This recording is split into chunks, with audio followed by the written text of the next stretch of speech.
Hey everyone, me Kevin here. Today is Blackout Tuesday. It's kind of like a social media version of a moment of silence. It's a way of showing support for those who've lost their lives, like George Floyd, and an acknowledgement of racial inequality, anger over police brutality, and amongst many other things. But this is really like a lowering of the flags and taking a pause and reflecting.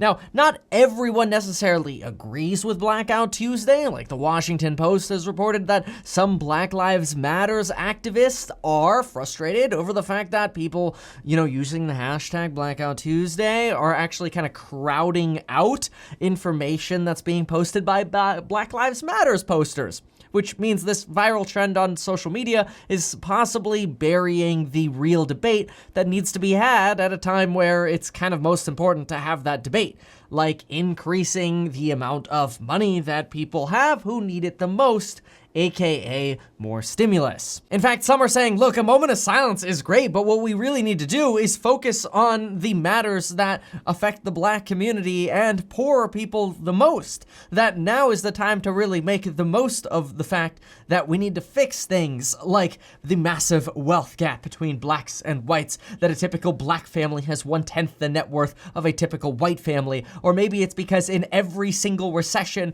the poor have gotten poorer, and unfortunately Blacks are or have a greater likelihood at random of being poor.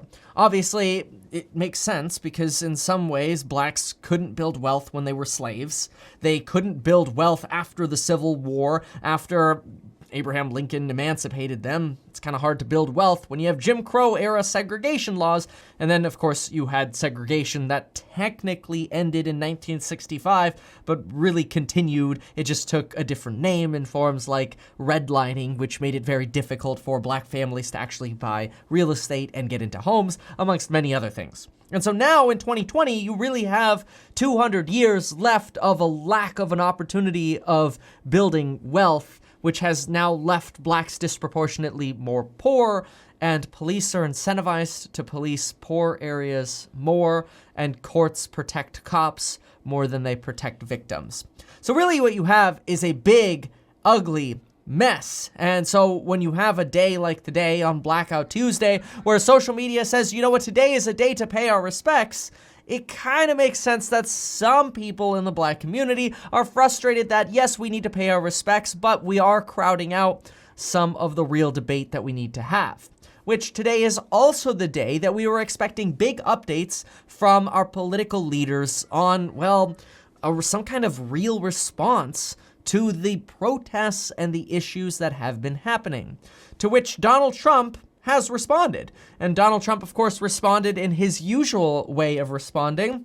No, this has nothing to do with him responding to protesters yesterday in D.C., even after he sort of alluded to martial law coming to D.C. a few hours before, which we talked about yesterday. But instead, this has to do with Donald Trump, of course, tweeting.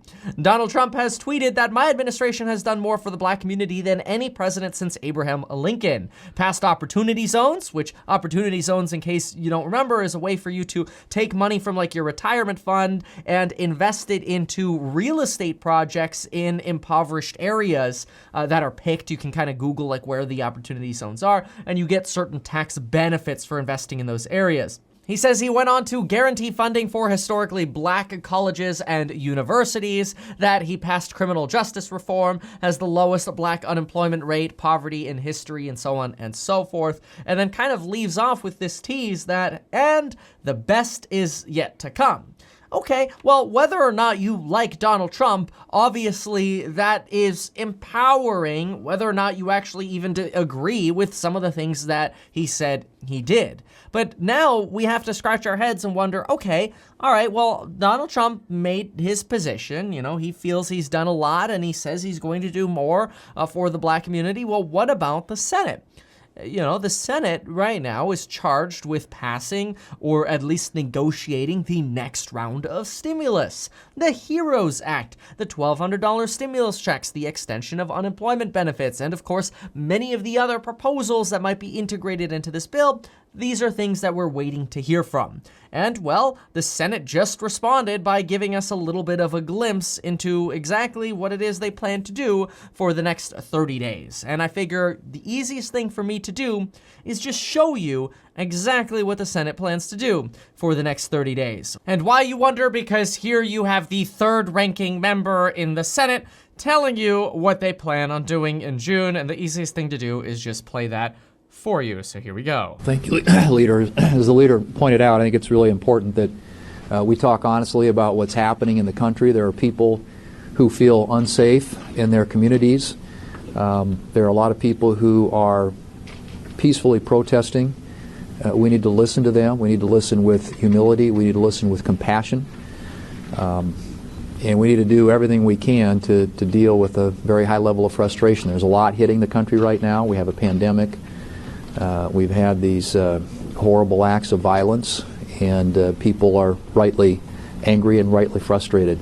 And I think it's important for us to let them know that we hear their voice.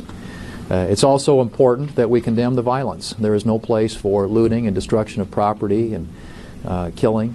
And that's the kind of thing that I think all Americans react negatively to. And it's important that protests be conducted in a lawful way, in a way that's consistent with our First Amendment right to speak out. People in this country have that right, but they shouldn't do it in a way that creates violence.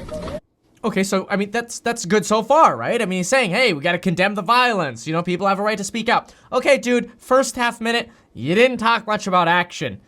Tell us action.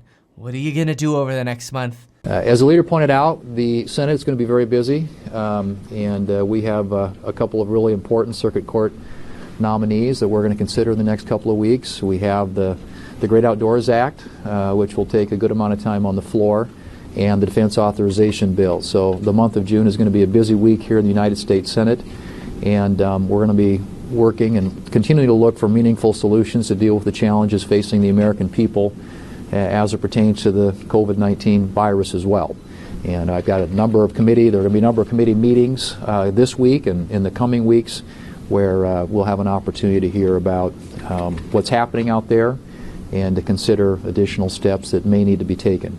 But we're obviously interested as the economy starts to open up again in seeing what impact the things that we've already done are having out there, and hopefully we'll be getting some good results as people start getting back to work. What? Really?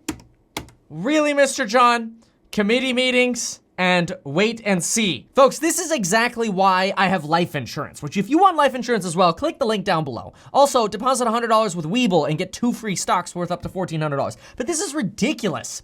Like, we should really be taking Blackout Tuesday and putting a little, like, banner in the corner. By the way, Congress, get off your butt and do something to help the people who need it the most. Because if you help the people who are hurting, maybe, just maybe, there'd be a little less frustration in our country, and then we could, once we actually help the people who are hurting, we're rightfully frustrated, maybe then we can start by fixing our police training, our courts, and some of the other big issues. But it's kind of hard to do that when people are having trouble getting by right now. This is frustrating, Congress. I'm very upset.